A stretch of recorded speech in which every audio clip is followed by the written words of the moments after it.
Khary's Kitchen, powered by Food Hall, Grocery Made Greater, Ibis, a tradition of excellence, Caribbean flavors. In the heart of every kitchen, Lotus, the confidence to create. Correga Garden Supplies, Good and Natural. Indie, spice up your life, distributed by Edward B.B. Harry. Champion, always a winner, distributed by Edward B.B. Harry. Lion, the power behind our great taste traditions. Excellence Stores Limited. Live, create, do.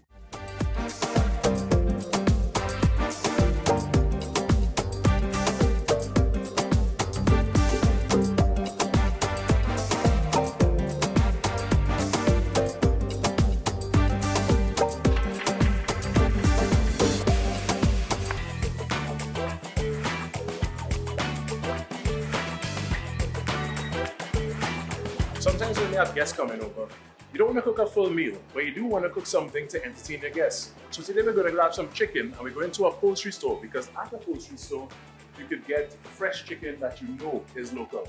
So today we're going to get some chicken wings and some chicken thighs to do our appetizers. We're doing some thighs and some wings. And so is this pack of wings over here. Right? Thank you so much. So I have my chicken wings and my chicken thighs, so it's time to get to the kitchen and start cooking.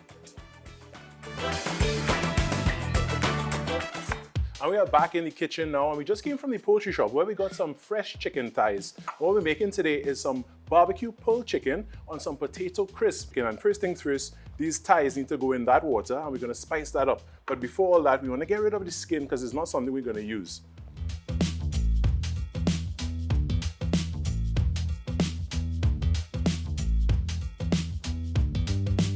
So that goes into this pot with water. I'm not turning the pot on just yet because I want to spice this up and add some flavor. But let me rinse off my hands first.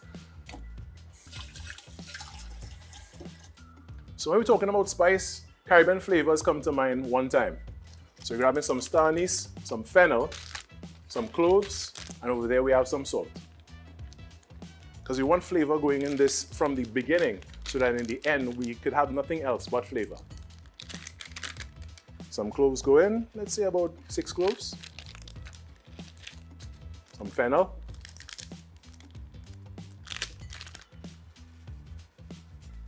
Let's say roughly a teaspoon.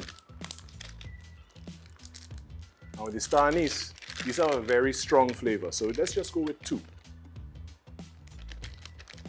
And of course the basis of flavor, salt. So we're gonna put this fire on a medium heat and let that go for roughly 45 minutes to 1 hour.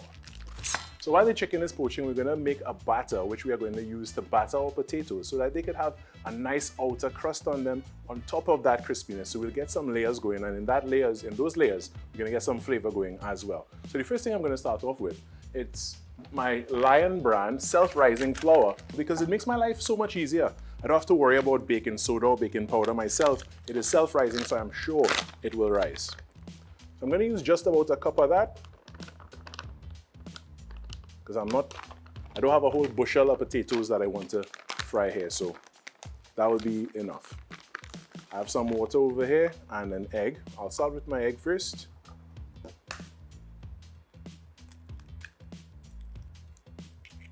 Let's get rid of that. Some water. So far this is roughly 1.25 cups.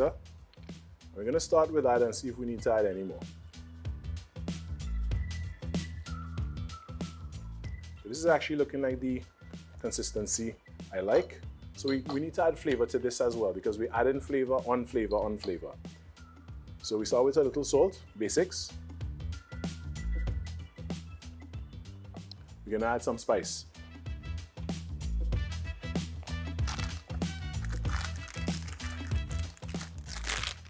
Now, speaking about spice, I'm going to use this Indie Special Madras Curry Powder.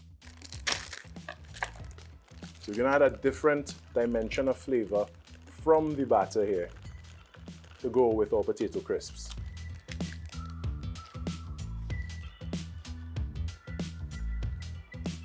So we get that whisked in, and it's immediately changed the color. I'm getting some nice flavor going there already. and our batter is done. Next up is the potatoes. So you want some thin slices, thin even slices.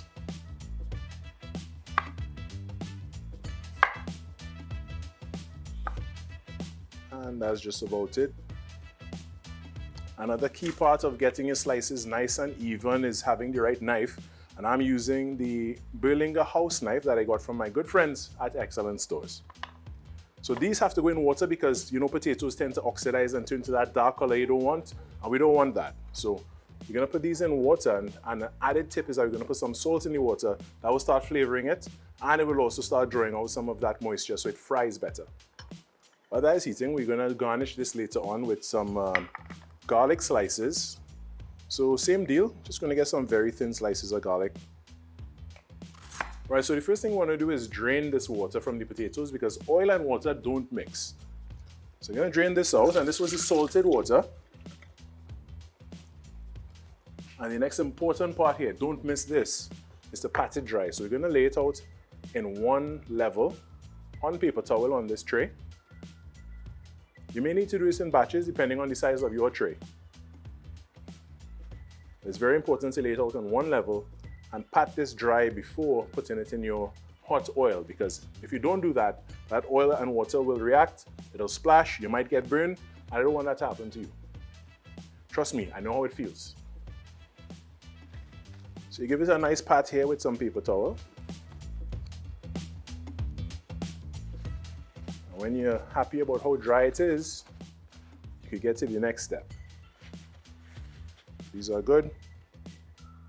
So into the batter it goes, one by one. We're not in a rush, and the oil is nice and hot.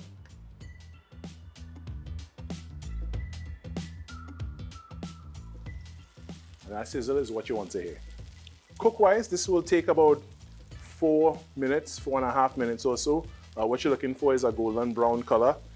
Just pay close attention because this is a spiced batter and it already has that yellow color from the curry we used.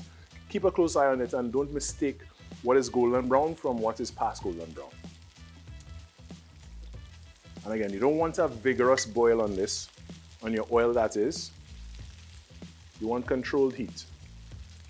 So the visual cues you're looking for, again, is that ring around, that's a darker color that starts to get golden and you know it's time to flip it. Another cue that, well, the thing with this, because this batter is so nice and light from that self-rising flour, it floats immediately. Oftentimes when you're frying, you know something is ready when it floats to the top, if it's something that sinks at first and then floats up. But this is a different case because we have some physics coming into play here. Right, no need to be too careful, you can go directly in. And what we're looking for is a dark, not a dark brown, a golden brown color.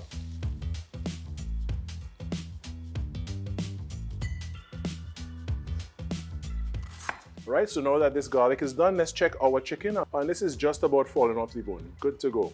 All right, so the chicken is just about pulled. And now we're ready to mix this. So we add in a heavy helping of barbecue sauce because we want all this chicken to be flavorful. We want it to be moist and full of that nice smoky barbecue flavor as well. All right, this chicken is well mixed with this barbecue sauce. We have a lot of flavor going on here. So you know what? All the elements are done, so it's time to plate.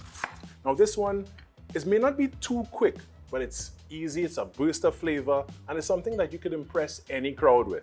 So I'm gonna start plating here, and for the base, I'm gonna use these potato crisps. Then we have this sweet, smoky, flavorful pulled chicken, barbecue pulled chicken. We're just gonna do some rounds there. And if you didn't want to plate it like this, there's another way. Like here, we could just stack it up and do like nachos actually, and just top everything on top of all of these and make it fun. You know, you could be creative and you could do it in the way that you see best. Just add a little more to this one. It was looking like I was stingy on that one, and we're not being stingy here today. So we have the fried garlic chips. That will give it even more flavor, give it some earthiness, give it some pungency. And you know, we can't finish it without having something fresh. So we have some nice fresh chive rounds over here.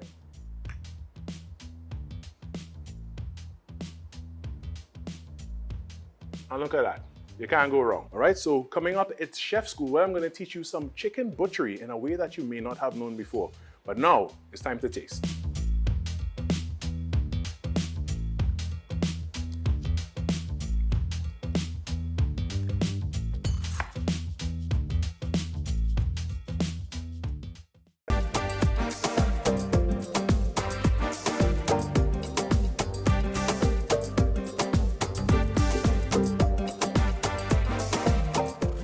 Welcome to Chef School, and today we're going to learn how to make some chicken wing lollipops. And it's simple. Think about a lollipop. On one side has the candy, the next side has the stick. So the same way, we're going to put the meat on one side, which will be like the candy, and the bone on the other side, which will be like the stick. So let's get down to it. First things first, you want to separate the segments of the wing. So there's the tip. You don't need the tip.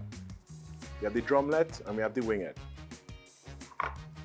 Let's do two at a time. So once you cut at the joint, it comes away easily. And now, here comes the part that will demystify everything for you and make it really easy. So you go at the end joint. I'm using the drumlet right here, and then I'll show you with the winglet. Go at the end joint, and you just want to cut straight through that. So using your sharp knife, go all the way through, using the butt of the knife, through that joint, and you could just get rid of that over there. With the winglet, there's a thin side and a wider side. On the thinner side, you're just going to find the joint as well, and with the end of your knife, cut right through the bone, breaking the joint. And we have these others, so we're just going to do the same thing. Thin side over here, through the bone. Drum it, same deal. At the end of the joint, apply some pressure, and through the bone. Now you're using your hands. So, pressing down on the board, just use your fingers to go around the bone, and it push down and push the meat down on one side, and you should get a pretty clean separation from the meat and the bone. And there we go. We have one lollipop over here. So this is from a drumlet. The winglet is slightly more tricky because you have two bones to deal with. So same thing, you're going to push it down from the end that you cut. So this is the cut end here. You're going to push the meat down to one side, exposing the bone, but there's another bone on the inside here. So this bone you need to get out. And how you do that is by holding on and just wring and wring and wring, and it will eventually come out. Just like that. Push it down on one side, and all the meat is on one side, and you have the stick or the handle on the next side. And there we have it, some chicken wing lollipops. And coming up in our Chef Up segment, you're going to see just how I'm going to use these and make wings a little bit different.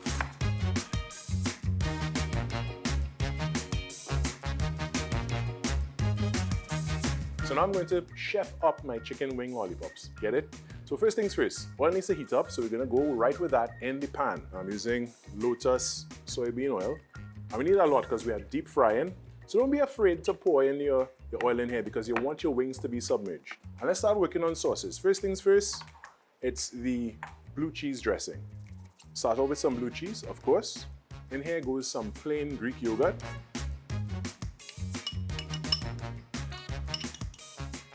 We need just a little bit of garlic, which is grated. I use a lot of garlic. Mayo goes next. And blue cheese is one that has like a strong and pungent flavor. I love blue cheese. It's not everybody's cup of tea, but you can't have wings without blue cheese dressing, in my book. A touch of honey for some sweetness. And then some acidity with some fresh lime juice. And we combine everything. And what you're looking for is a nice thick consistency, but you want everything to mix really well. It will be chunky, and that's what you want. When you go to those sports bars and restaurants and they have wings on the menu, it oftentimes comes with this blue cheese dressing, and you can make it at home.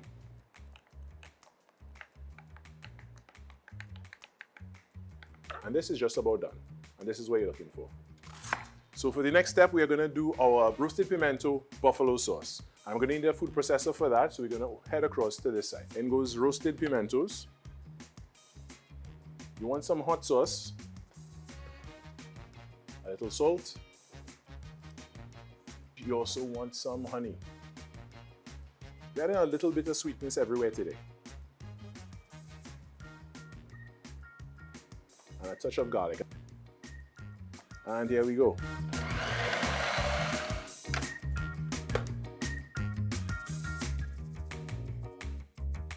Now that this is simmering, we are going to add our cold butter to this, and this is what is going to finish this sauce. So take just a little bit and you swish it around, and at this point you can actually turn the fire off and just let the residual heat finish the job. And with that, both our sauces are done. So when we come back, we're going to get to frying our chicken wing lollipops.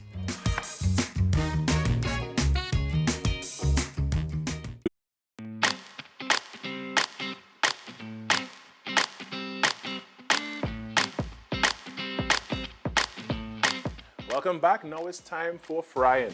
So what we want to do is make sure the meat is on one side, and we're just going to hold it in the oil for about 5 seconds just so it sets.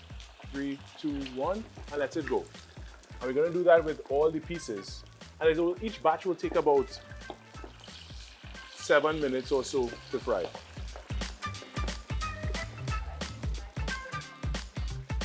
So I'm going to continue this. And once all the chicken is fried, guess what? It's time to plate. And the last set is ready to come out. So after this, you know what time it is? Plating time. So for other people's sake, we're not going to coat all with the sauce, because the sauce is kind of spicy. And not everybody could do that. So, this batch that just came out, we'll take just a few of the lollipops.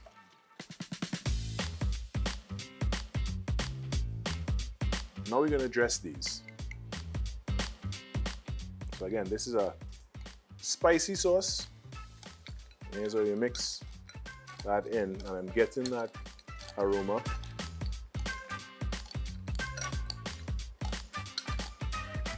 Now we have our plate, the dipping sauce. Very important, especially for spicy things like this. The dipping sauce will actually help cool it down and mellow things out on the tongue. And to plate our lollipops.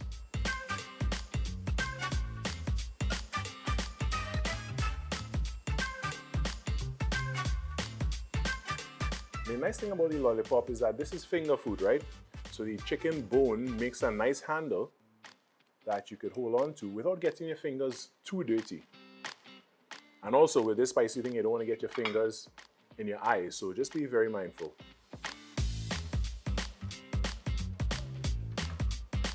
We're going to double up here with the plain ones for those who don't like pepper. So we'll just create another layer on this side.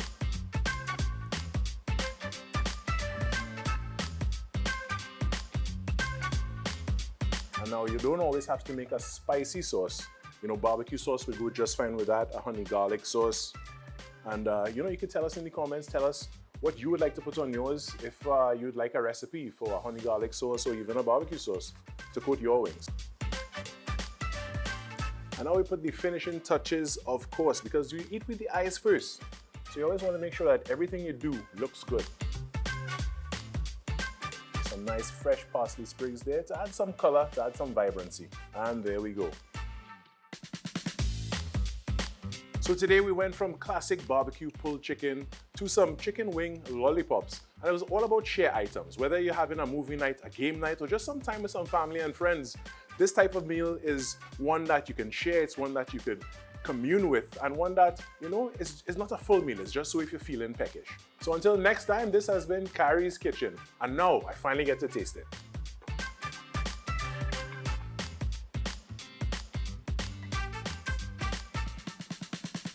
That's what we're talking about.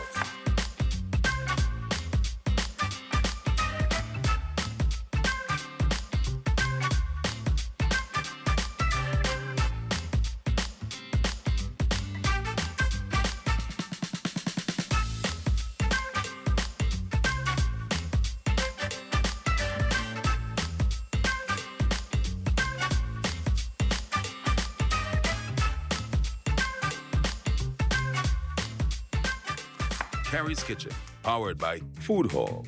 grocery made greater. Ibis, a tradition of excellence. Caribbean flavors. In the heart of every kitchen. Lotus, the confidence to create. Correga Garden Supplies. Good and natural. Indie, spice up your life. Distributed by Edward B.B. Harry. Champion, always a winner. Distributed by Edward B.B. Harry. Lion, the power behind our great taste traditions. Excellent Stores Limited. Live, create, do.